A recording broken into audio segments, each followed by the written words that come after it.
Hello. Hello, हाँ। तो अभी ब्रांच के बाद में अपने को रिवीजन करना था एक बार केवाईसी का। केवाईसी में ऐसा है कि KYC is mandatory for all the assignments including consultancy. मतलब तुम ऑडिट कर रहे हो नहीं कर रहे हो कुछ फर्क नहीं पड़ता है, सारे असाइनमेंट्स के लिए केवाईसी देना पड़ेगा। और इस पे क्वेश्चंस में एक शॉर्ट नोट आ गया है। अगर तुम्हारा क्लाइंट जो है वो सामने वाला, if he is a individual, तो in that case you have to give general information and engagement wise information. तो जनरल इन्फॉर्मेशन में उसका नाम, आधार, पैन, बिजनेस क्या करता है वो, और उसका लास्ट साइंड फाइनेंशियल स्टेटमेंट्स अपने को लेना है। और उसके अलावा एंगेजमेंट इन्फॉर्मेशन में टाइप ऑफ एंगेजमेंट कौन सा है वो लेना है। टाइप ऑफ एंगेजमेंट में आएगा audit, non audit, taxation, GST, concurrent audit, उसमें भी स्टैट ऑडिट, कौन सा ऑडिट, वो सब।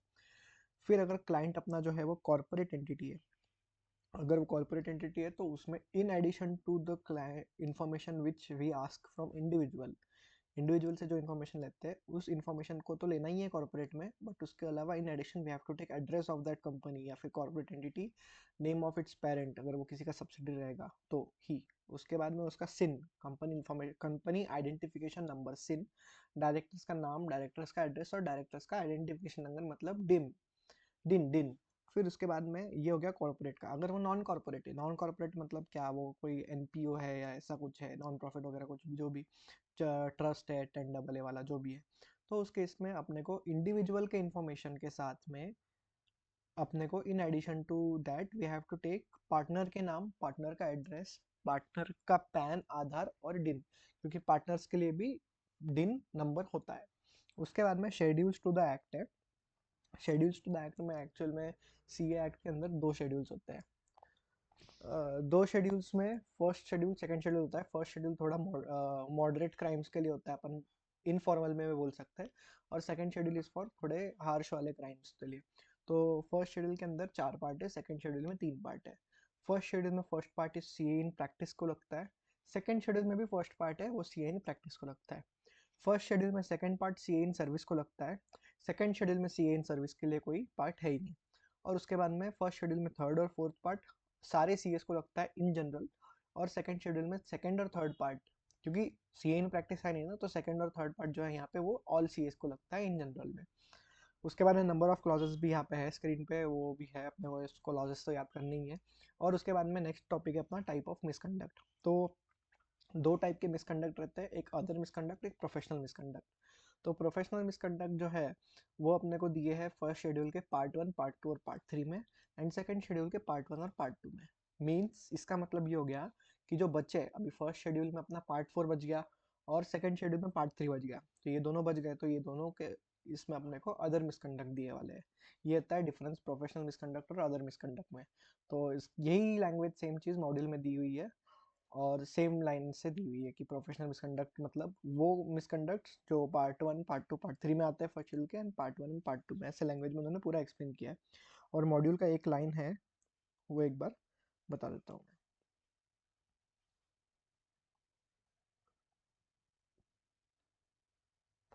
हाँ, मॉड्यूल में ये वाला लाइन है अदर मिसकंडक्ट में, दिस, ये दिस से लेके तो यहाँ तक ये लाइन पढ़ने जैसा है। इसमें क्या है कि अदर मिसकंडक्ट के इसमें वो बोलते हैं कि जो भी अपन कर रहा है, सीए कर रहा है, वो जो भी काम करता है उसमें he is expected to maintain his highest standards of integrity. कि भाई accountant is expected to maintain highest standards of integrity even his personal affairs के अंदर भी, and any deviation from the standards even in his non professional work would be expose him to disciplinary action. तो वो उसके non purpose, non professional वाले काम में या उसके प्रोफेशनल वाले काम में कुछ भी ऐसे मिसकंडक्ट करता है जिससे इंटीग्रिटी मेंटेन नहीं होगा, highest standard of integrity maintain नहीं होगा, तो उस केस में वो चीज़ जो उसने किया वो मिसकंडक्ट रहेगा और उसकी वजह से that will expose him to disciplinary action. ये एक थिंग वॉज इम्पोर्टेंट। तो इनका ऐसा बोलना है कि अगर तुमने ट्रेन का टिकट नहीं खरीदा और फिर भी तुम ट्रेन में चढ़ गए तो तुमने मिसकंडक्ट किया है।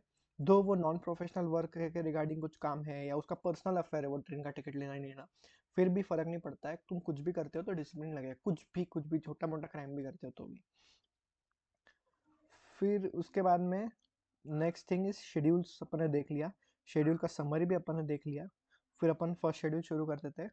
फर्स्ट शेड्यूल शुरू करने के पहले यहाँ पे शेड्यूल्स का एक मेमोरी टेक्निक है। हाँ, मेमोरी टेक्निक अपन करेंगे सारे क्लॉजेस देखने के बाद में, जैसा अपन ने डिस्कस किया था। उसके पहले अगर क्लॉजेस के ऊपर कोई क्वेश्चन आता है तो उसका आंसर कैसे लिखना है, तो सबसे पहले अपने को क्लॉज नंबर लिखना पड़ेगा और वो क्लॉज का मेन लाइन लिखना पड़ेगा। अभी मेन लाइन मतलब क्या होता है, अभी समझ देखिए, क्लॉज 12 मैंने लिखा है इधर, तो क्लॉज 12 का जो मेन लाइन रहेगा ना, वो मेन लाइन ये है, ये इस जो मैंने डब्बे डब्बे बना के ब्रेक करके लिखा है ना, वो मेन लाइन है। तो ऐसा हर क्लॉज के आगे ऐसा मेन लाइन डाला हुआ है, क्लॉज 2 का मेन लाइन है, क्लॉज 3 का मेन लाइन है, बस इतना डब्बा और एक्सेप्शन। तो ऐसे हर क्लॉज का मेन लाइन है। तो what we have to do is we have to, सबसे पहला पॉइंट पे अपना प्रोविजन वाला जो पॉइंट रहेगा, we have to mention the clause number लिखने का मार्क होता है, और फिर क्लॉज को एक्सप्लेन करने का पूरा वो भी मार्क होता है। एक्सप्लेन करना मतलब क्या, उसकी मेन लाइन लिखना। फिर उसके बाद में नेक्स्ट थिंग इज, ये तो हो गया। अभी नेक्स्ट थिंग इज कि फैक्ट्स क्या है अपने केस के, वो facts of the case question में से लेके कॉपी करके लिखना है। अभी ये जो वाला पॉइंट है ना, ये थोड़ा अपने डिस्क्रिप्शन पे, मेरे पास था कि मेरे पास टाइम नहीं था प्रोफेशनल एथिक्स के क्वेश्चन में मेरे एग्जाम में, तो मैंने नहीं लिखे, मैंने ये वाला पॉइंट छोड़ दिया, क्योंकि facts as it is copy कर रहे टाइम नहीं था भाई, कितना टाइम बचाओ, एक पैराग्राफ लिखना पड़ता है। बट लिखा तो 1 मार्क मिल जाएगा, नहीं लिखा तो नहीं मिलेगा। फिर उसके बाद में नेक्स्ट थिंग इज कि अपने को वो फैक्ट्स को और ऊपर जो क्लॉज का एक्सप्लेनेशन किया है वो केस को लिंक करना है थर्ड पैराग्राफ में। इसको अपन बोलते हैं एनालिसिस वाला पैरा। और उसके बाद में कंक्लूजन वाला पैरा। कंक्लूजन में क्या होता है कि वो गिल्टी है या नहीं है, not guilty of professional misconduct या other misconduct, guilty of professional या अदर मिसकंडक्ट, वो अपने को यहाँ पे लिखने का है। तो ऐसा आंसर है अपना 4 पार्ट में डिवाइड होगा। फिर अभी फर्स्ट शेड्यूल था, फर्स्ट शेड्यूल रखता है अपने को, किसको लगता है, सीए इन प्रैक्टिस के लिए लगता है फर्स्ट शेड्यूल। उसके अंदर 12 क्लॉजेस है। उसके पार्ट वन लगता है प्रैक्टिस को, पार्ट 2 सर्विस को। फर्स्ट शेड्यूल का पार्ट 1 कर रहे हैं अपन। इधर इन्होंने यहाँ पे मेंशन कर दिया प्रोफेशनल मिसकंडक्ट होगा, अदर नहीं होगा, in relation to CA in practice होगा। और ये उसका मेमोरी टेक्निक है 12 क्लॉजेस का, जो अपन बाद में करेंगे। तो उसमें सबसे पहला क्लॉज 1 था कि C in practice is deemed to be guilty of professional misconduct if he. तो भाई ये इंट्रो लाइन है पार्ट 1 का, ऑफ पार्ट 1। तो पार्ट 1 के इंट्रो लाइन में उन्होंने बोला है, स्टार्टिंग में ही बोल दिया कि गिल्टी रहेगा प्रोफेशनल मिसकंडक्ट का अगर वो ये करता है। तो वो जो ये करता है ना, वो 12 क्लॉसेस के मेन लाइन से, will be guilty of the professional misconduct is if he. तो क्लॉज 1 का मेन लाइन क्या है, if he allows to practise in his name unless such person is CIP and partner और employ. तो if he clause 1 का main line, if he clause 2 का main line, if he clause 3 का main line, वैसा है वो format है clauses का। तो ये अपना इंट्रोडक्शन लाइन हो गया यहाँ पे कि will be guilty of professional misconduct if he does this things. ठीक है। फिर उसके बाद में अपन जाएंगे आगे और एक एक क्लॉज चालू करेंगे। तो फर्स्ट क्लॉज इज रिगार्डिंग कि प्रैक्टिस। तो अपन अपने मेमोरी टेक्निक में देखेंगे, फर्स्ट क्लॉज है प्रैक्टिस को लेके, और प्रैक्टिस उसको नहीं करने देना है अपने नाम पे। मतलब कि मैं अभी सीए बन गया तो मैं किसी और को मेरे नाम पे प्रैक्टिस खोलने को नहीं दूंगा। अगर मैंने किसी और को मेरे नाम पे प्रैक्टिस खोलने दिया तो मैं गिल्टी रहूंगा under clause 1 part 1 schedule 1 of the CA act. और कौन सा वाला गिल्टी रहूंगा, प्रोफेशनल मिसकंडक्ट वाला। ऐसा हो गया उसका मतलब। तो इफ ही मतलब इफ आई अलाउज एनीवन, कोई भी, to practise in my name in his name unless such person, जिस बंदे को मैं प्रैक्टिस करने को दे रहा हूँ वो पर्सन, अनलेस वो person is already CA in practice, and वो सीए इन प्रैक्टिस होने के साथ साथ मेरा पार्टनर है या फिर मेरा एम्प्लॉय है, तो मैं उसको प्रैक्टिस करने दूंगा मेरे नाम पे। मतलब द थिंग इज कि यहाँ पे कंडीशन इज एंड। तो वो सामने वाला बंदा जिसको मैं प्रैक्टिस करने दे रहा हूँ वो मेरा पार्टनर है, और पार्टनर होने के या फिर पार्टनर नहीं है या फिर मेरा एम्प्लॉय है, दोनों में से कोई एक रहना चाहिए। और वो उस सब के अलावा वो सीए इन प्रैक्टिस है। स्पेसिफिकली यहाँ पे बोला है कि CA in practice is very important. अगर वो इन प्रैक्टिस नहीं है तो मेरे नाम पे प्रैक्टिस नहीं कर सकता। अभी इन प्रैक्टिस है या नहीं ये देखने के लिए अपन क्या करेंगे, उसके पास सीओपी है या नहीं है वो देखेंगे। मतलब उस बंदे ने अगर सीओपी का फीस भरा है, सीओपी के लिए अप्लाई किया है, COP is certificate of practice, तो उस केस में वी विल कंसीडर कि the person is in practice. तो वो बंदा रहना चाहिए in practice, and he should be our partner या फिर एम्प्लॉय। दोनों में से कोई एक रहेगा चलेगा, employ plus CA in practice जिसके पास सीओपी है, तो we can allow that person to practise in our name. तो ये पहला क्लॉज का मेन लाइन का मीनिंग हो गया। अभी यूजुअली अपन को अभी समझ गया, अपन ने पढ़ लिया तो, बट यूजुअली एग्जाम में कंफ्यूजन होता है यहाँ पे, ये यहाँ पे एंड है और ये यहाँ पे और है, अपने को वही याद नहीं आता है कि किधर एंड है किधर और है क्या है, तो वो एक चीज़ थोड़ा ध्यान से याद रखना कि किधर एंड है किधर और है। मैं सब हटा देता हूँ, ये देख यहाँ पे एंड है और यहाँ पे और है, तो प्रैक्टिस में रहना कंपलसरी है सीए को, और एम्प्लॉय या पार्टनर दोनों में से कोई भी एक रहेगा तो चलेगा, तो ये दोनों रहना चाहिए। फिर उसके बाद में ये अबो क्लॉज का पर्पस क्या था लिखने का, ये क्लॉज 1 क्यों लिया, तो इसका पर्पस था कि ये क्लॉज सेफगार्ड कर देगा पब्लिक को, जो पब्लिक अपने रिपोर्ट्स यूज करेंगे उनको सेफगार्ड कर देगा। किन के अगेंस्ट सेफगार्ड करेगा? Unqualified accountant practising as qualified, मतलब कोई सीए बना ही नहीं, वो दूसरे के नाम पर प्रैक्टिस कर रहा है, वो उसने सही काम किया होगा नहीं किया होगा, तो ये तो अनक्वालिफाइड अकाउंटेंट्स हो गए, तो उन सब की गलतियां हो सकती है, अनक्वालिफाइड है वो, तो उनके अगेंस्ट पब्लिक को सेफगार्ड करता है, इसलिए ये क्लॉज है। तो भाई अगर नॉन सीए ब्रदर है तो वो गिल्टी रहेगा क्योंकि वो नॉन सीए है, अपना एक कंडीशन था कि वो बंदा प्रैक्टिस में रहना चाहिए। फिर उसके बाद में नेक्स्ट एम्प्लॉय सीए को अलाउ कर दिया, नॉट गिल्टी, बट इधर अपने को क्या है कि एग्जाम में अजम्पशन लिखना है कि वो बंदा आईपी है, आईपी मतलब इन प्रैक्टिस है ये। उसके बाद next is if there is no salary paid then there is no employment and no share in profit then there is no partnership. ये चीज का ऊपर मैंने तेरे को एक बार पिछले क्लास में क्वेश्चन भी पूछा था कि ये क्लॉज में क्या थिंग इज इम्पोर्टेंट। तो द थिंग इज कि भाई अगर कोई बंदे को मैं एम्प्लॉयमेंट पे रख रहा हूँ मेरे पास और उसको बोल रहा हूँ कि भाई तेरे को तो कुछ काम ही नहीं आता है, और मैं उसको बोल रहा हूँ कि भाई पहले 2-3 साल तो तू सिर्फ सीखेगा, समझो, चल 2-3 साल छोड़, पहला 3 महीना तो तू सिर्फ सीखेगा यहाँ पे, तो मेरे को कुछ फायदा नहीं, तो तेरे को पैसा क्यों दूँ? तो पहले 3 महीने करे तो मैंने पैसा ही नहीं दिया उसको, तो मैं उसको पे ही नहीं कर रहा हूँ कुछ, तो उस केस में ऐसा बोलते हैं कि तेरा एम्प्लॉयमेंट और एम्प्लॉय का जो एग्रीमेंट है वो कुछ है ही नहीं, क्योंकि उसको पैसा ही नहीं दे रहा है तू, तो सैलरी पे नहीं कर रहा है, मीन्स कि वहाँ पे एम्प्लॉयमेंट नहीं है, और एम्प्लॉयमेंट नहीं है मीन्स कि ये जो अपना सेकेंड वाला पॉइंट था यहाँ पे, वो एंड के बाद वाला, वो तो कुछ कवर हुआ ही नहीं, तो उस केस में वो गिल्टी हो जाएगा सामने वाला बंदा मिसकंडक्ट का, क्योंकि अगर बंदे को पैसा ही नहीं दिया और उसको बोला कि तू मेरे नाम पर प्रैक्टिस कर, तो कोई एम्प्लॉयमेंट स्टैब्लिश ही नहीं हुई, तो फिर वो गिल्टी हो गया वापस। या फिर वो अपना पार्टनर था, उसको पार्टनर बना दिया बट उसका शेयर ही नहीं दिया उसको अपन ने प्रॉफिट में, उसको शेयर ही नहीं दिया प्रॉफिट में, तो उस केस में वो अपना पार्टनर भी नहीं बनेगा, वो वहाँ पे पार्टनरशिप भी स्टैब्लिश नहीं होगी, तो फिर वापस सेम वाला पॉइंट जो रहेगा वो अपना यहाँ पे कंप्लाई नहीं होगा, यही वाला, तो फिर वो कंप्लाई नहीं होगा तो वापस वो गिल्टी हो जाएगा। ये हो गया क्लॉज 1। अभी क्लॉज 1 के बाद विल स्टार्ट क्लॉज 12। क्लॉज 12 यहाँ तक अपन ने पहले देखा था।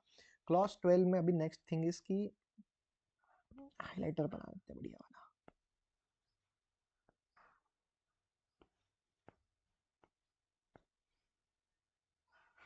चल ठीक है, अभी देख क्लॉज 12 में नेक्स्ट थिंग इज कि क्लॉज 12 बात करता है साइन के बारे में।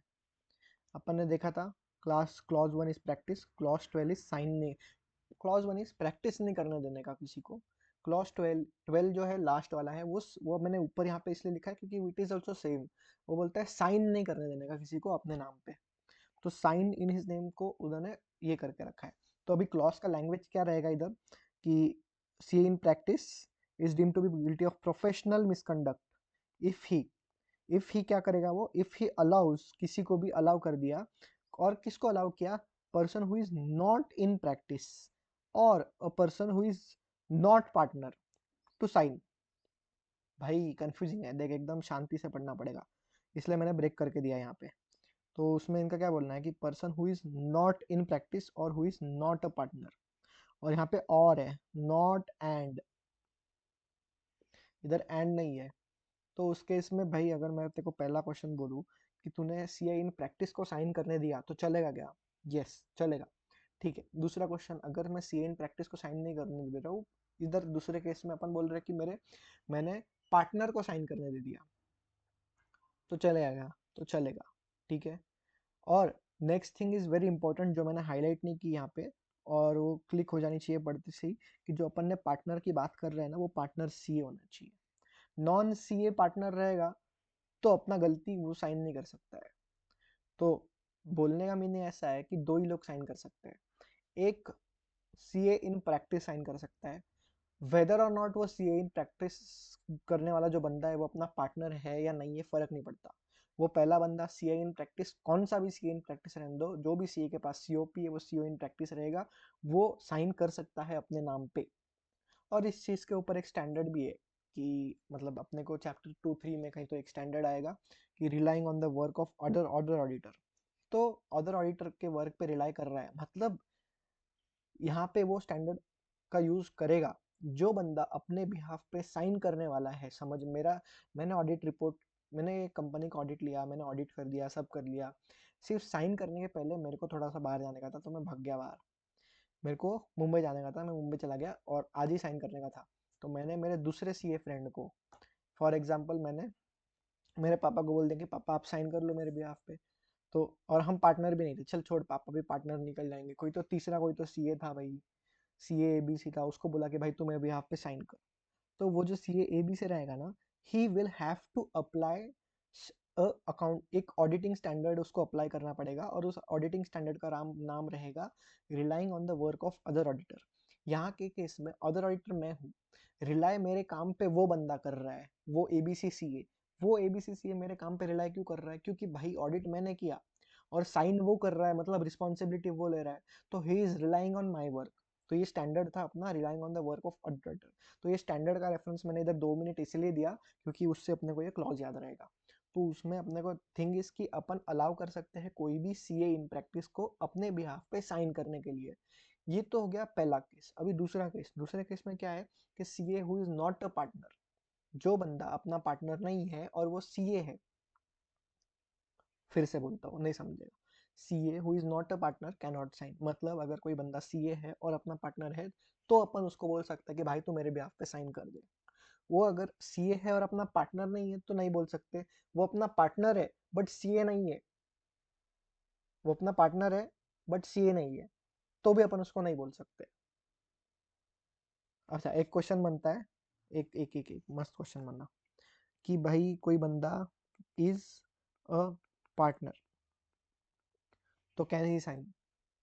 लगा तो पॉज करके सोच, इज अ पार्टनर तो कैन ही साइन, और when can he sign, when can not he sign?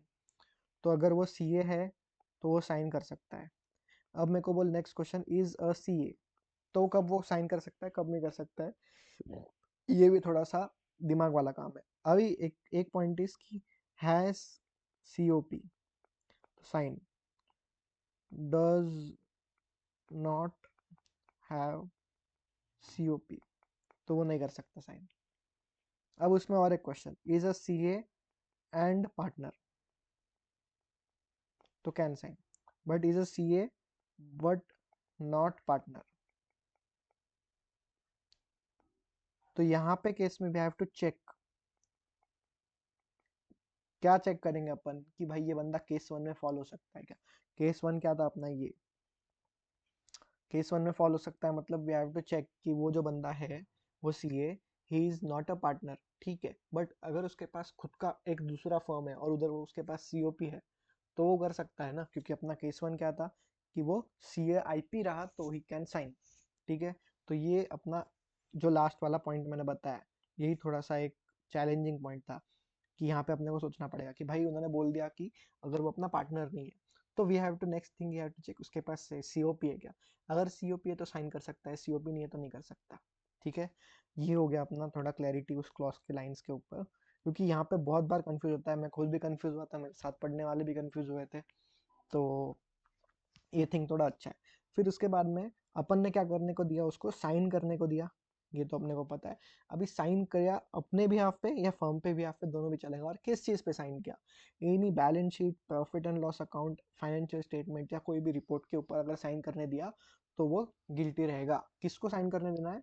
Who is not a C A I P, और ओ आर इंग्लिश वाला, और C A who is not a partner, जो partner है वो सी ए, हाँ, दूसरा कोई भी नहीं। तो उसके बाद में नेक्स्ट थिंग इज की, अभी देख, जो साइन करने का पावर है ना, वो सिर्फ ये 4 डॉक्यूमेंट्स के लिए बोल के रखा है। तो इसके अलावा रहेगा उसके पावर के बारे में अपन बात करते हैं कि power to sign routine documents जो है, या फिर वो डॉक्यूमेंट्स जिसके ऊपर कोई professional opinion is not expressed, जो डॉक्यूमेंट्स के ऊपर कोई ओपिनियन एक्सप्रेस नहीं हो रहा है एज, तो उस केस पे उस डॉक्यूमेंट्स पे साइन करना इज परमिटेड, या फिर उसको अपन बोलते हैं कि रूटीन डॉक्यूमेंट्स, रूटीन नेचर के डॉक्यूमेंट्स है, रोजमर्रा के डॉक्यूमेंट्स, उस पर अपन साइन करने को दूसरे लोगों को दे सकते हैं। अब उसके एग्जांपल्स दे के रखे हैं आईसीआई ने। उसके एग्जांपल्स में आता है कि भाई पहला ऑडिट क्वेरीज है जो अपन क्लाइंट को भेजते हैं कि भाई ये हमारे क्वेरीज है, ये सारे एंट्रीज गलत लग रहे हैं, ये सारे सैंपल्स चाहिए, ये क्वेरीज निकले हैं सैंपल्स में, ये गलती है। तो वो क्वेरीज वाला जो डॉक्यूमेंट रहेगा अपन जो क्लाइंट को देते हैं उसके ऊपर कोई भी बंदा साइन कर सकता है। जरूरी नहीं होना चाहिए कि मेरा ऑडिट है तो मैं ही करूंगा, मेरा आर्टिकल कर सकता है, क्लर्क कर सकता है, स्टाफ कर सकता है, ऑफिस बॉय कर सकता है, ड्राइवर भी कर सकता है। यदि वो अपने फर्म में है, एंगेजमेंट टीम का पार्ट है वो ड्राइवर, तो कर सकता है। फिर उसके बाद में आस्किंग फॉर इन्फो और इशू ऑफ क्वेश्चन है। उससे क्लाइंट से अपने को कुछ इन्फॉर्मेशन चाहिए कि भाई अपन ने क्लाइंट को बोला कि तुम्हारा 6 महीने का सेल्स चाहिए, इनवॉइस वाइज एक्सेल में लिस्ट चाहिए सेल्स की। तो अपन ने इन्फॉर्मेशन मांगी, तो वो इन्फॉर्मेशन मांगने के लिए अपन उनको लेटर में लिख के दे रहे हैं या फिर मेल कर रहे हैं, तो उसके ऊपर सिग्नेचर अपन अपनी डाल सकते हैं, साइन अपन कर सकते हैं। कोई क्वेश्चन है इशू कर रहे हैं कि हमारे को ये क्वेश्चन है, तो भी अपन उसके ऊपर साइन कर सकते हैं। जो ड्राफ्ट ऑब्जर्वेशन है या ड्राफ्ट फाइनेंशियल्स है उसके ऊपर साइन कर सकते हैं। यहाँ पे कंफ्यूज नहीं होना, एफएस लिखा है but it is draft FS, draft FS के ऊपर साइन कर सकते हैं। फिर उसके बाद में next is stamping of vouchers. ये तो आर्टिकलशिप के फर्स्ट ईयर में होता है, वाउचर्स वाउचर्स के ऊपर टिक मार्क मारते हैं, उस पर स्टैंप लगाते हैं फर्म का, वो सब कर सकते हैं। शेड्यूल्स जो है ऑडिट के लिए प्रिपेयर होते हैं, schedules, schedules not company act schedules या वो वाले बैलेंस शीट के शेड्यूल्स, वो नहीं, शेड्यूल्स जो होते हैं ऑडिट के, नॉर्मल शेड्यूल्स, वो वाले पे भी अपन इनिशिएट या स्टैंपिंग या वाउचर्स पे कर सकते हैं। फिर उसके बाद में रूटीन करस्पॉन्डेंस विद क्लाइंट्स जो होता है। अभी इसमें थिंग इज कि क्लाइंट के साथ करस्पॉन्डेंस हो रहा है कि भाई हम कल आएंगे, हम कल ऑफिस आएंगे, हम कल ये डाटा मांगेंगे, हम कल ये करेंगे, तो वो क्लाइंट के साथ का करस्पॉन्डेंस है वो भी अपन साइन कर सकते हैं। Cash verification and physical verification, ये थोड़ा कंफ्यूज हो सकता है भाई, ये चीज़ थोड़ा ध्यान से करना। अपने को लग रहा है कि cash verification is a audit nature का, भाई कोई भी साइन नहीं कर सकता है। कॉली कैश वेरिफिकेशन भाई अपन सर्टिफाई कर रहे हैं कि ये कैश सही है, ये तो सर्टिफिकेट के नेचर का हो गया। बट नहीं, नहीं नहीं, ये अपने को याद रखना पड़ेगा कि cash verification and physical verification जो है वो अपन साइन कर सकते हैं। अपन मतलब कौन, ऐसा आर्टिकल लोग, गरीब लोग, चुल्लू पुल्लू एंगेजमेंट टीम के लोग, पार्टनर के साइन का जरूरत नहीं होता है, या सीए का खुद का जो ऑडिट कर रहा है उसके साइन का जरूरत नहीं होता है। तो वो चीज़ याद रखना है। फिर उसके बाद में नेक्स्ट थिंग इज कि एक्नॉलेजमेंट और रिकॉर्ड्स प्रोड्यूस, वो जो इशू कर रहे हैं कि भाई जो रिकॉर्ड्स आपने दिए हमको वो हमको मिल गए, मतलब क्लाइंट ने अपने को कोई एक कैश बुक ला के दिया, वो कैश बुक हमको मिल गया, ऐसा हम उसको लिख के देते साइन करके कि भाई book received, cash book received. Physical में अगर मेंटेन किया कि सैलरी रजिस्टर रिसीव्ड, हमारे पास है सैलरी रजिस्टर। कुछ कुछ क्लाइंट्स क्या करते हैं, बड़े बड़े क्लाइंट्स, अब उनके डॉक्यूमेंट्स बहुत होते हैं ना, बुक्स रजिस्टर्स ये वो, तो घूम नहीं जाना चाहिए, इसलिए वो रजिस्टर किसके पास है, किसके पास से कब आया कब नहीं आया, उसका भी एक एंट्री रखते हैं रजिस्टर में। मतलब लॉग का अलग रजिस्टर कि भाई कौन लेके जा रहा है, कौन नहीं लेके जा रहा है, किसके पास है, उसका भी रजिस्टर होता है, उस पर भी साइन लेते हैं, घूमना नहीं इसलिए, तो उसके ऊपर भी साइन कर सकते हैं। रिकॉर्ड्स प्रोड्यूस्ड का एक्नॉलेजमेंट बोलते हैं उसको। एक्नॉलेजमेंट हो गया किस चीज का, रिकॉर्ड्स जो उन्होंने अपने को प्रोड्यूस करके दिए उसका एक्नॉलेजमेंट कि हाँ मेरे पास आ गया है, वो चीज भी साइन हो सकता है। फिर उसके बाद में raising of bills and issuing acknowledgements for money receipts. तो भाई जो क्लाइंट का फीस ऑडिट किया अपन ने, उससे फीस लेंगे, उसका जो बिल है, वो जो बिल है वो कैशियर साइन कर सकता है अपने फर्म का, या फिर जो बिल बनाने वाला बंदा है, वेंडर वेंडर, वो भी कर सकते हैं। या फिर सामने वाले बंदे ने अपने को फीस ला के दे दी ऑडिट, जिसका अपन ने ऑडिट किया उसने, तो उसने जब फीस ला के दी तो उसको पैसे जमा किए, उसका कैश रिसिप्ट तो मिलेगा कि पावती तो देंगे ना, हाँ भाई पैसे मिल गए, तो वो वाला एक्नॉलेजमेंट भी अपना कैशियर साइन कर सकता है। तो वो भी कोई भी साइन कर सकता है। फिर हाँ, अभी इसके बाद में वापस नेक्स्ट है थोड़ा जो इम्पोर्टेंट है, उसके ऊपर है कि अटेंड कर सकते हैं अपन टैक्सेशन वाले जो रूटीन मैटर्स होते हैं उसको अटेंड कर सकते हैं। तो routine matters in tax practice जो है, इसके ऊपर क्वेश्चन भी आ चुका है। अभी ये भी अपने को थोड़ा कंफ्यूज लगेगा कि भाई टैक्सेशन है, ये तो फिर सीए के काम के स्कोप में आता है ना, सीओपी के काम के स्कोप में आता है, ये तो थोड़ा बड़े लोग का काम हो गया है, इसमें दिमाग का काम होता है, मतलब इस पे जो क्वालिफाइड है वही साइन करना चाहिए, वही अटेंड करना चाहिए, बट नहीं, ये याद रखना पड़ेगा कि ये रूटीन मैटर्स है। मतलब इसका एग्जांपल मैं बोलूँ कि भाई मैं गया और मेरे क्लाइंट को रिप्रेजेंट कर दिया, और मैं आर्टिकल था टीम का, तो मैंने मेरे क्लाइंट को रिप्रेजेंट कर दिया और मैं आर्टिकल था टीम का, तो मेरा जो पार्टनर है वो गिल्टी है क्या, नहीं है, तो वो गिल्टी नहीं है। क्यों नहीं है, क्योंकि मैं जा सकता हूँ, क्योंकि वो रूटीन मैटर है रिप्रेजेंट करना। किसके सामने रिप्रेजेंट करने की बात कर रहे हैं अपन? इनकम टैक्स के मैटर्स के सामने रिप्रेजेंट करने की बात कर रहे हैं, मतलब इनकम टैक्स ट्रिब्यूनल में, कमिश्नर के सामने, ऑफिसर के सामने, इन सब लोगों के सामने रिप्रेजेंट कर लिया, मतलब चलेगा, क्योंकि वो रूटीन मैटर, ये याद इस पे क्वेश्चन भी। उसके बाद में नेक्स्ट थिंग इसकी any other matter of office administration and routine work on practice, तो वो अदर वाला पॉइंट है।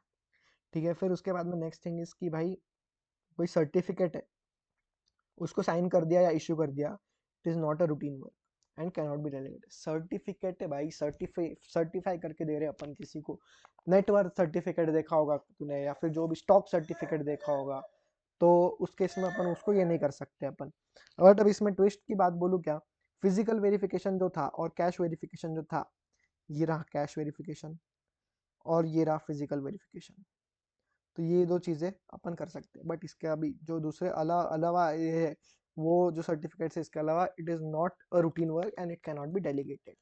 फिर उसके बाद में नेक्स्ट थिंग इज की if authority to sign routine और documents given above is delegated by CA और firm, then the fact that documents are not signed by him is not a defense means, इसका मतलब है अपन break break के करके तोड़ तोड़ के पढ़ेंगे ना तो ज़्यादा अच्छे से समझेगा। इसमें इसमें इन लोगों का क्या बोलना है कि भाई तुमने किसी और को साइन करने दे दिया, मीन्स तुम्हारी जगह पे कोई और साइन कर रहा है, authority to sign the documents is given और delegated to a CA, to other CA. ठीक है, तो उस केस में भाई मैंने किसी और को साइन करने बोला, तो मैं खुद ऐसा नहीं बोल सकती कि भाई साइन तो उसने किया तो रिस्पॉन्सिबिलिटी पूरा उसके ऊपर आ गया, नहीं, दोनों पे आएगा फिर रिस्पॉन्सिबिलिटी। तो इसमें उन्होंने क्या बोला कि then the fact that documents are not signed by him is not a defence to him और to firm in professional misconduct, कि भाई मैंने ऑडिट में कुछ तो प्रोफेशनल मिसकंडक्ट कर दिया था, मैंने झमेला जफला कर दिया था और साइन उसने किया, तो मैं खुद जाके बोल नहीं सकता हूँ कि भाई झमेला उसने, मैं मतलब झमेला तो ठीक है बट साइन तो उसने किया ना, तो उसका भी रिस्पॉन्सिबिलिटी, नहीं नहीं नहीं, नहीं। साइन उसने किया ना, झमेला तो मैंने किया, तो मेरे पे गलती आ गया, तो मैं ऐसा डिफेंस बोल के यूज नहीं कर सकता हूँ उसका साइन करना उस मैटर में। फिर इसके बाद में अपने पास 3 पॉइंट है, 3 पॉइंट में एक पॉइंट है सबसे इजी वाला, कि भाई मतलब ये तीनों ही बहुत बकवास से पॉइंट है बट देख लेते हैं। उसमें इन्होंने क्या बोला कि भाई जो भी सीए है अपना, while signing the document is required to disclose his name, तो भाई अपने को अपना नाम डिस्क्लोज करने का है, और वो तभी करना है if it is required to disclose the name, मतलब लैंग्वेज देखो, while signing is required then he should do, मतलब अगर वो रिक्वायर्ड है डिस्क्लोज करने को तो उसने डिस्क्लोज करना चाहिए। If there is no such requirement, no such statutory requirement, then he may sign in the name of the firm, firm के नाम पे ऐसा फर्म का नाम लिखेंगे और साइन कर सकते हैं अपन, अगर स्टैट्यूटरी रिक्वायरमेंट नहीं है तो। बट अगर स्टैट्यूटरी रिक्वायरमेंट है कि भाई तेरा नाम भी रहना चाहिए उधर, जैसे ऑडिट रिपोर्ट में सीए का नाम रहना चाहिए कंपलसरीली, तो उस केस में स्टैट्यूटरी रिक्वायरमेंट है, तो फिर वहाँ पे अपन ने अपना नाम देने का है। ये पहला पॉइंट हो गया, एकदम इजी पॉइंट हो गया। फिर उसके बाद में नेक्स्ट ये बोलते हैं कि it may be noted that the revised SS 700 mandates mentioning the name of membership number and firm registration number, यही तो बोला मैंने अभी 1 मिनट पहले। एसएस 700 जो है रिवाइज वाला, वो बोलता है कि भाई तुम्हारा मेंबरशिप नंबर, तुम साइन कर रहे हो ऑडिट रिपोर्ट पे, तो तुम्हारा मेंबरशिप नंबर और तुम्हारा फर्म रजिस्ट्रेशन नंबर, और यहाँ पे एक थिंग इज कि यहाँ पे एंड है, तुम अगर देखेंगे इज्जत से तो यहाँ पे एंड है, तो वो अपने को मेंशन करना पड़ेगा। फिर उसके बाद में अगला पॉइंट है कि members attention is also drawn towards unique guidelines. Unique का मतलब पता है, यूनिक डॉक्यूमेंट आइडेंटिफिकेशन नंबर होता है, वो 2019 या 20 में कुछ शुरू हुआ था, हर डॉक्यूमेंट को एक यूनिक आइडेंटिटी देने के लिए, to safeguard the public against fake documents, duplicates and all, अपन ने यूडिन लेके आए, अलग आईसीआई लेके आए यूडिन, डॉक्यूमेंट्स को यूनिक नंबर देने के लिए अलग अलग।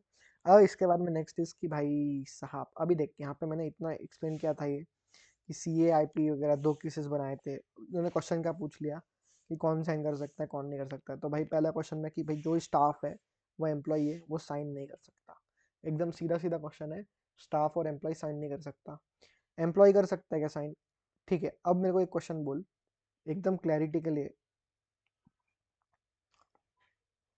कि भाई एम्प्लॉय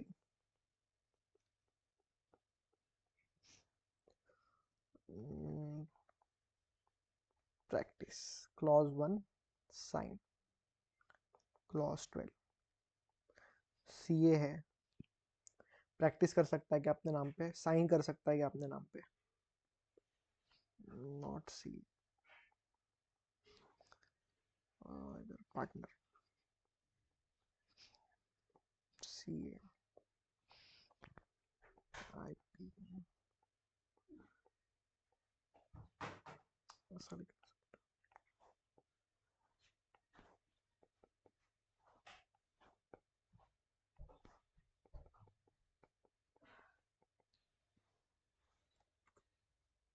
तो यहाँ पे क्या लिखना चाहिए अपन ने? तो भाई सबसे पहला तो अपन साइन अभी प्रैक्टिस का देखते, क्लॉज वन में प्रैक्टिस था। तो प्रैक्टिस के लिए उन्होंने बोला था कि या तो पार्टनर या तो एम्प्लॉय रहना चाहिए और सी होना चाहिए। तो अगर ये एम्प्लॉय सी है तो प्रैक्टिस कर सकता है, अगर पार्टनर सी है तो प्रैक्टिस कर सकता है, अगर पार्टनर नॉट सी है तो अपन उसको प्रैक्टिस करने नहीं दे सकते, और एम्प्लॉय भी नॉट सी है तो प्रैक्टिस नहीं करने दे सकते। ठीक है, अभी क्लॉज 12 देखते हैं। क्लॉज 12 के अंदर उन्होंने क्या बोला था कि पहले सी ए आई पी कोई भी रहेगा तो वो साइन कर सकता है, और दूसरा अपन ने कहा था कि पार्टनर अगर है वो सीए है तो वो साइन कर सकता है। तो इधर एक और चीज बन जाता है कि एम्प्लॉय कोई भी रहने तो साइन नहीं कर सकता, CA but not in practice. तो फिर यहाँ पे क्या आएगा?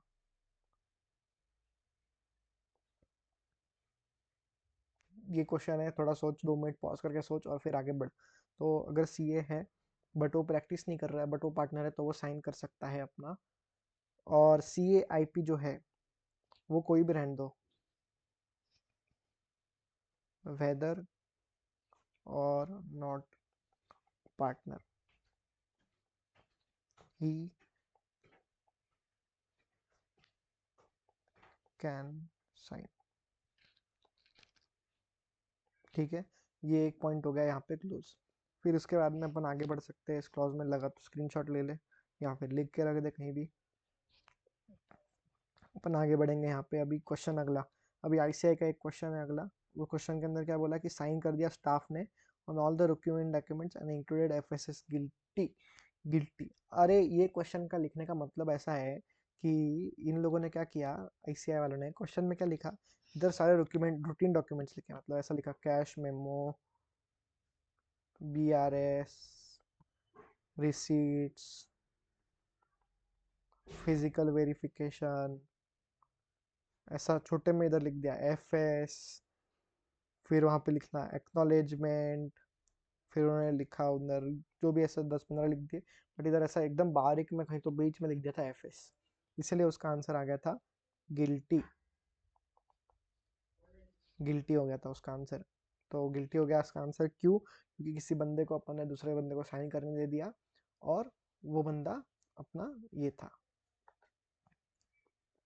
अब उसके बाद में आगे बढ़ते हैं।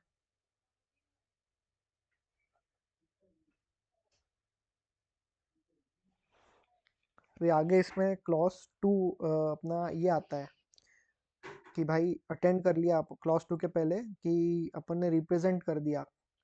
किसी ने रिप्रेजेंट कर दिया? एम्प्लॉय ने। एम्प्लॉय ने कहाँ पे किसको रिप्रेजेंट कर दिया? क्लाइंट को। एम्प्लॉय ने क्लाइंट को रिप्रेजेंट कर दिया इनकम टैक्स या जीएसटी के प्रोसीडिंग्स में, तो वो गिल्टी नहीं आएगा क्योंकि वो यहाँ पे कवर हो जाएगा। फिर उसके बाद में नेक्स्ट पॉइंट इसकी साइन कर दिया। साइन कहाँ पे किया? Production certificate, network certificate, stock certificate पे, तो वो गिल्टी रहेगा।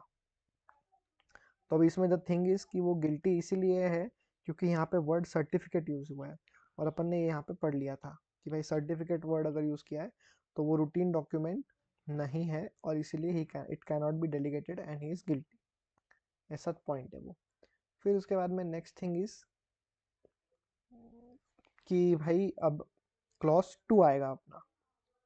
क्लॉज 2, तो क्लॉज 2 है कि भाई किसी को देने का नहीं, किसी को देने का नहीं, समझाना विदेशी, देने का नहीं किसी को, और किसी से लेने का भी नहीं। तो क्या नहीं देने का? तो प्रॉफिट में का शेयर नहीं देने का। अच्छी बात करते, गंदी बात नहीं करते। तो किसी को देने का नहीं, प्रॉफिट में का शेयर नहीं देने का।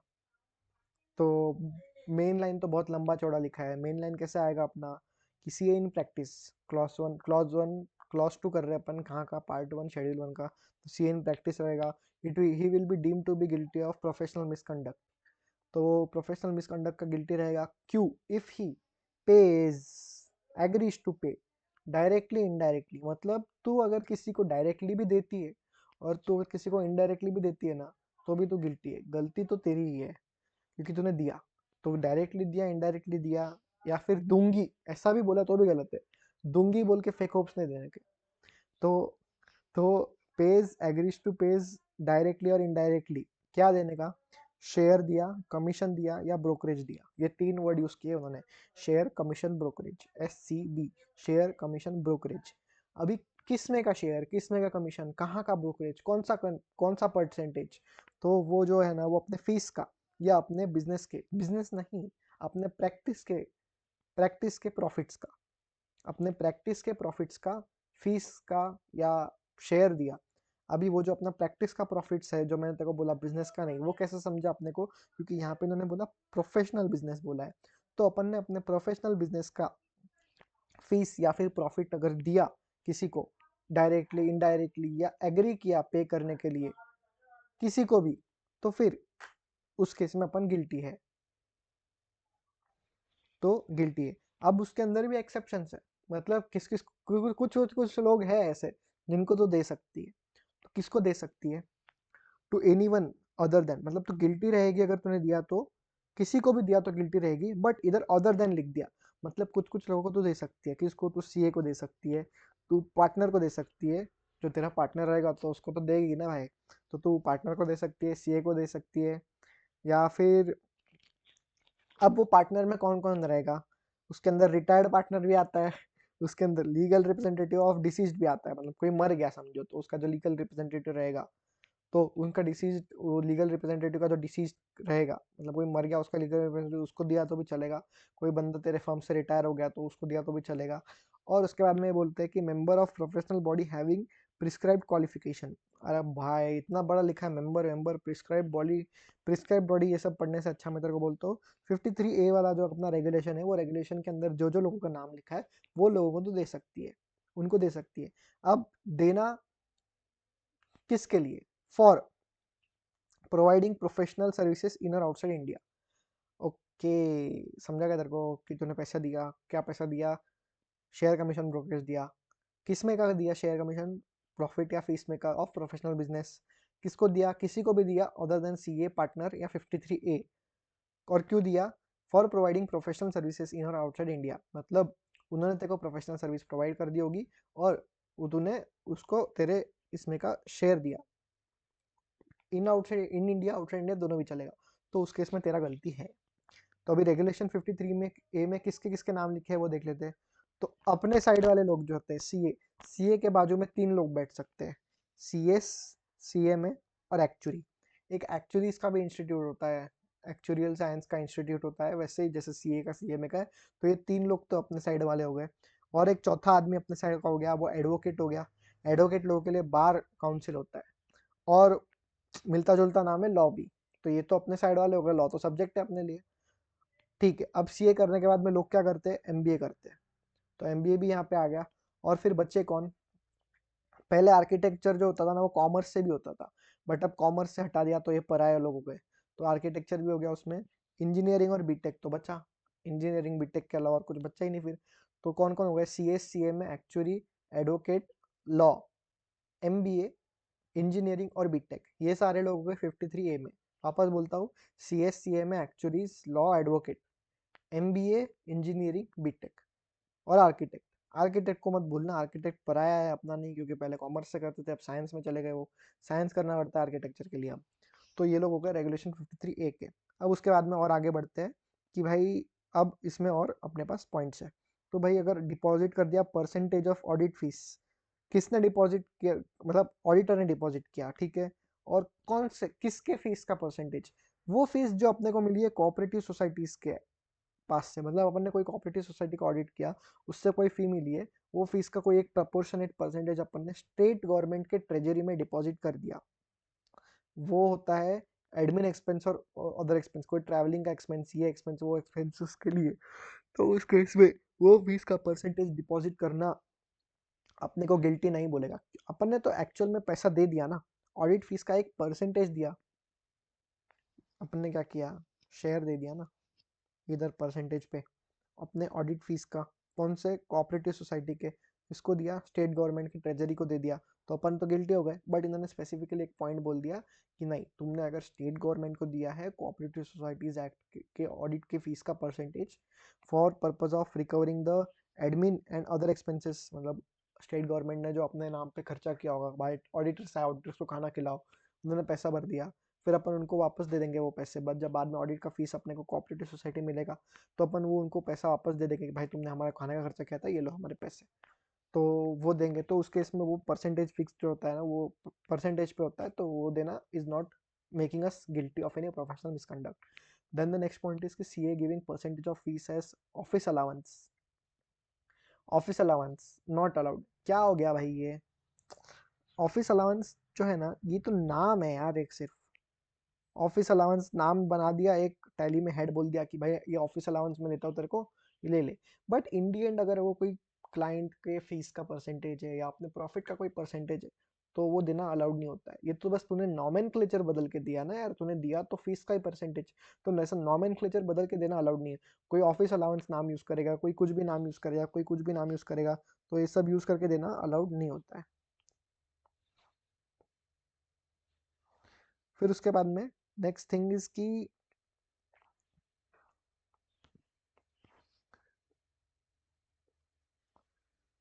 Office allowance is not allowed. जो अपन देख रहे हैं सब्सटेंस ओवर नॉमेनक्लेचर, नॉमेनक्लेचर कुछ भी यूज किया तो चलेगा नहीं, सब्सटेंस देखो क्या है।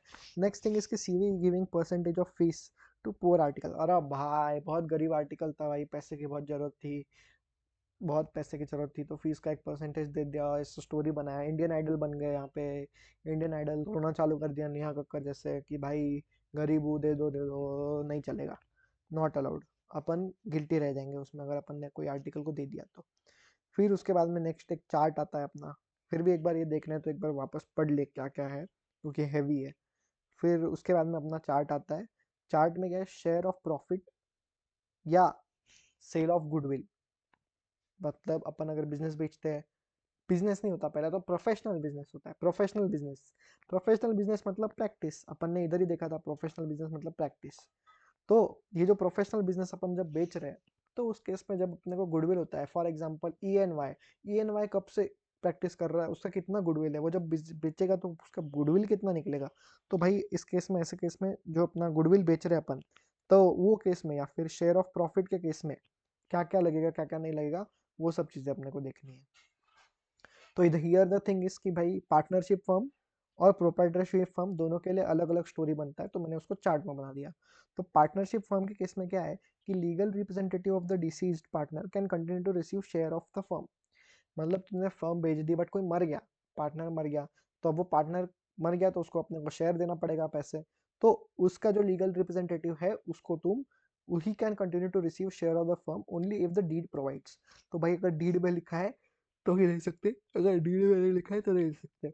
अच्छा ठीक है, ये तो अपन ने देखा एक पार्टनर मर गया, तो बट अगर सारे पार्टनर मर गए तो even if all the partner die at same time, deed में लिखा है कि तुम मरने के बाद में उसके लीगल रिप्रेजेंटेटिव को शेयर दो, तो दे सकते हैं। अभी ये शेयर दो का अपना पॉइंट क्यों आया पता है क्या, अपना क्लॉज क्या चल रहा है, प्रॉफिट में शेयर नहीं दे सकते। बट अगर भाई कोई मर गया, पार्टनरशिप फर्म के केस में कोई पार्टनर मर गया, उस पार्टनर के लीगल रिप्रेजेंटेटिव जो है, डिसीज्ड मरे हुए पार्टनर के लीगल रिप्रेजेंटेटिव को अपन ने शेयर दिया तो चलेगा, दे सकते हैं। ये पॉइंट अपन ने यहाँ पे भी देखा था। ठीक है, वापस यहाँ पे अच्छे से मैंने उसका ये बना के लिख दिया, लैंग्वेज क्या है उसका। तो सारे मर गए तो भी दे सकते हैं। अब उसके बाद में अपन आते हैं प्रोप्राइटरशिप फर्म पे।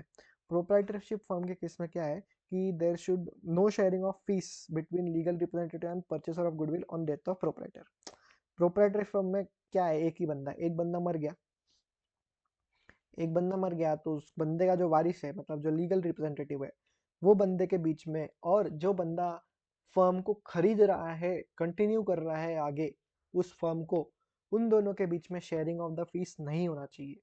फीस शेयर की बात कर रहे हैं, कितने में फर्म बेचा उसके पैसे मिलेंगे वो अलग, वो तो मिलने वाले ऑब्वियसली, बट वो बेचने के बाद में जो फीस मिलती है आगे के सालों की, वो आगे के सालों की फीस के बीच में कोई भी शेयरिंग नहीं होनी चाहिए।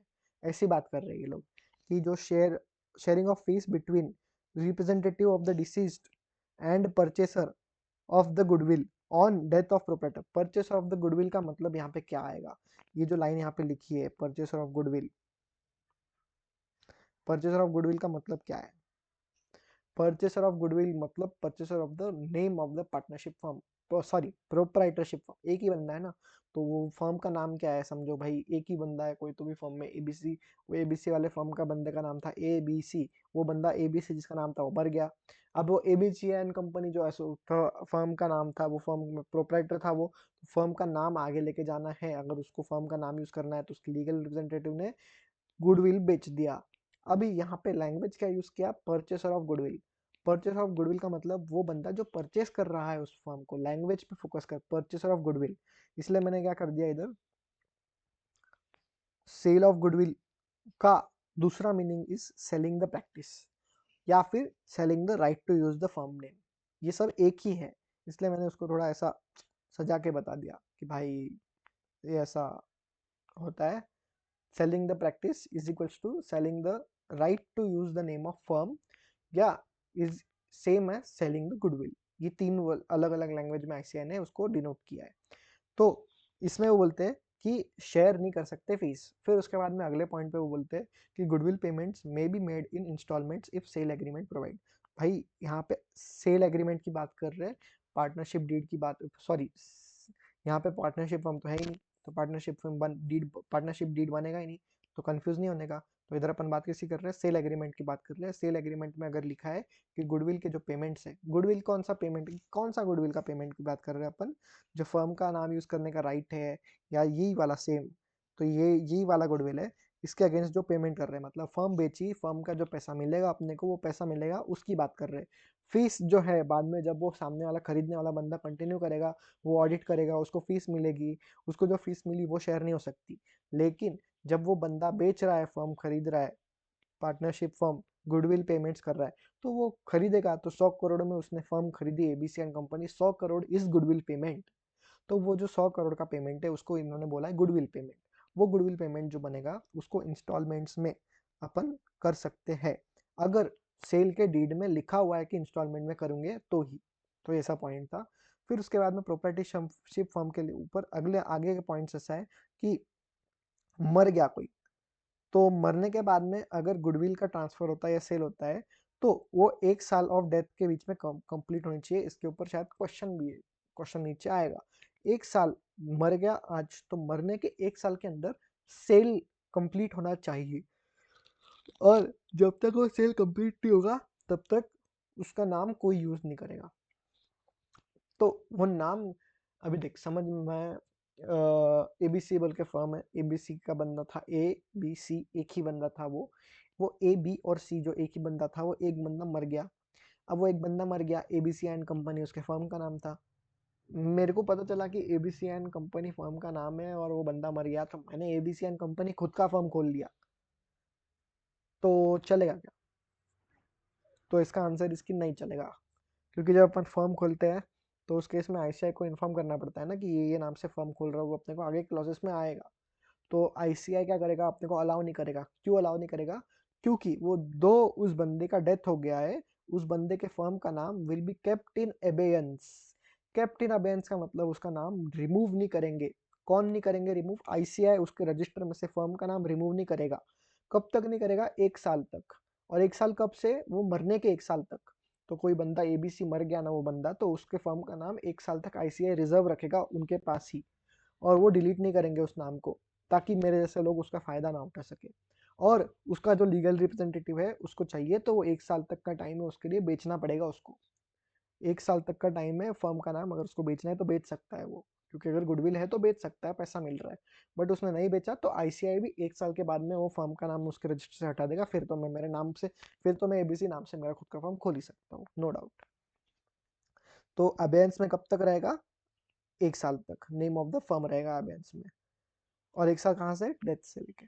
फिर उसके बाद में if the there is dispute between legal heir and, हाँ, अरे देख, एक फर्म है एबीसी, एबीसी के बच्चे तो दो, डी एंड ई। तो डी एंड ई के बीच में झगड़ा हो गया कि भाई कितना परसेंटेज कौन लीगल हेयर है, या फिर असली वारिस कौन है, मतलब असली लीगल हेयर कौन है।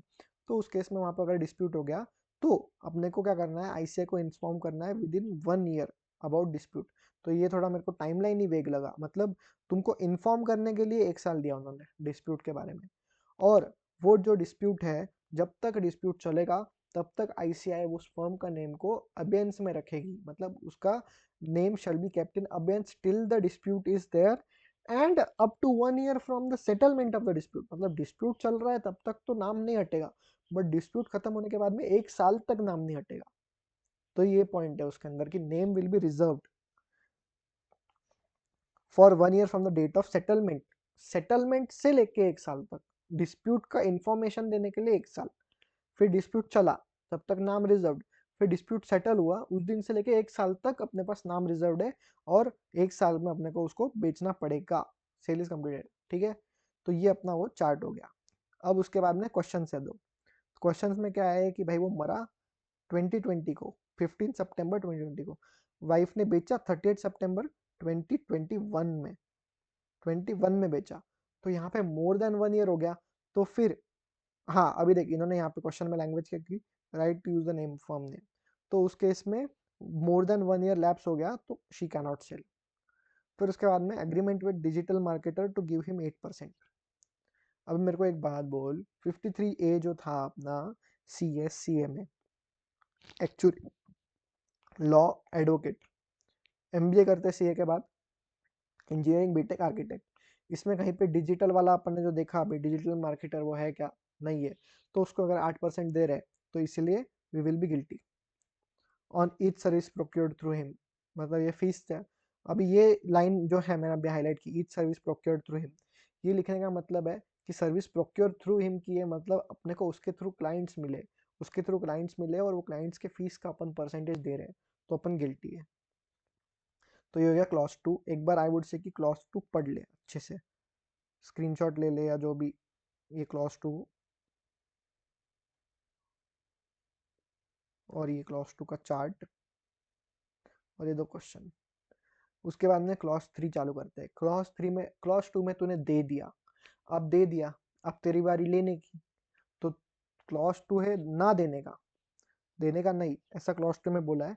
क्लॉज 3 में बोला है कि लेने का भी नहीं किसी से, ना लेने का भी, क्या नहीं लेने का, सेम प्रॉफिट में का शेयर नहीं लेने का।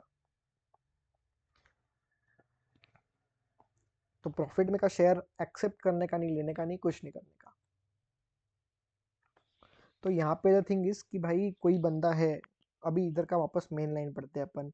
मेन लाइन क्या है, CA in practice is deemed to be guilty of professional misconduct if he, क्या करेगा, इफ ही एक्सेप्ट और एग्रीज टू एक्सेप्ट, मतलब हाँ बोल दिया या बोला कि हाँ बोलूंगी आगे या बोलूंगा आगे, तो एक्सेप्ट कर लिया या एग्री टू एक्सेप्ट कर लिया, डायरेक्टली बोला या इनडायरेक्टली बोला, इशारों इशारों में बोला, हिंट्स में बोला, कोई बोला, एक्सेप्ट किया part of profits of professional work of other than CA. अभी भाई एकदम सीधा सीधा सीधा लॉजिक है।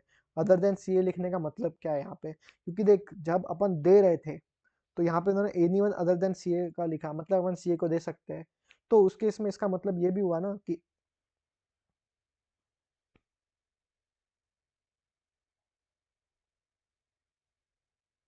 एक सेकंड,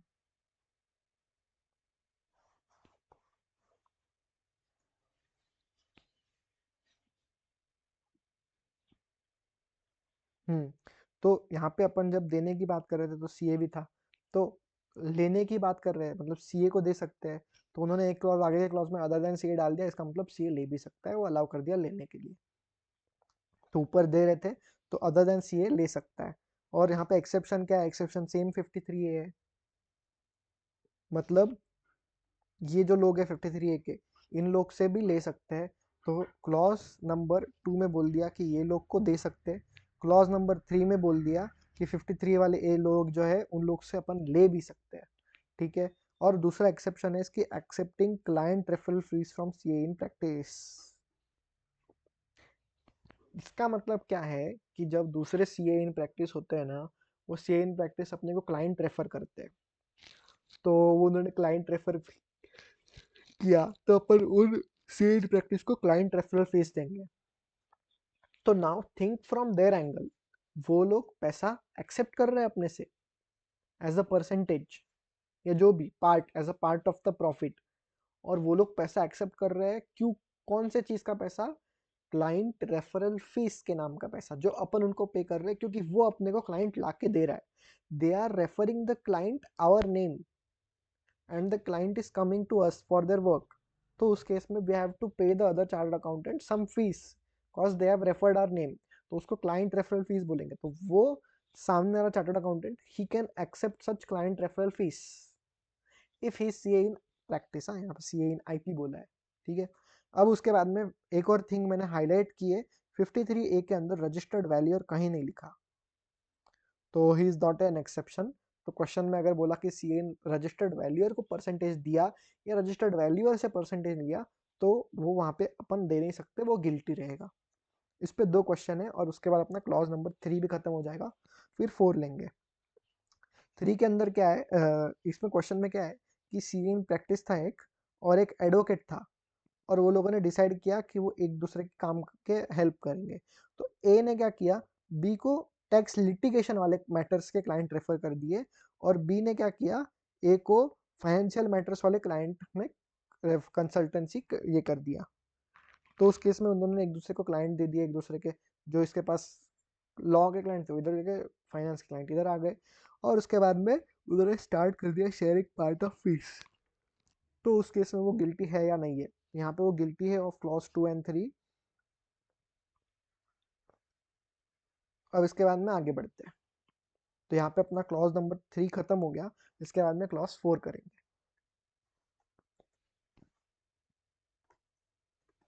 सॉरी, इधर एक टाइपिंग एरर आ गया है, ये एडवोकेट है सामने वाले बंदे।